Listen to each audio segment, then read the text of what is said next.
Hi, boys and girls. It's Miss Huddleston from Southview Elementary.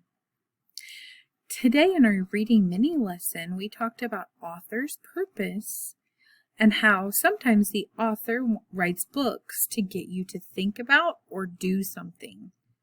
You also might know this as persuading you to do something or think about something. We looked at the book Frogs. The author wanted you to think about how people should stop the spread of fungus that is harming frogs, and also that frogs are important.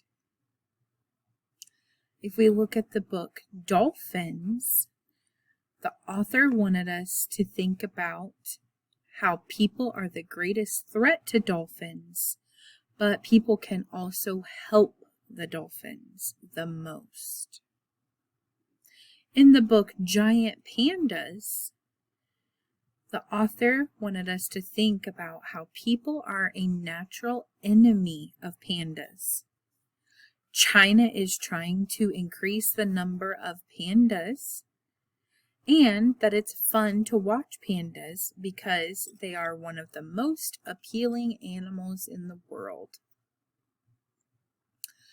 When you know that the author's purpose is to persuade, you can choose to either agree or disagree with the author.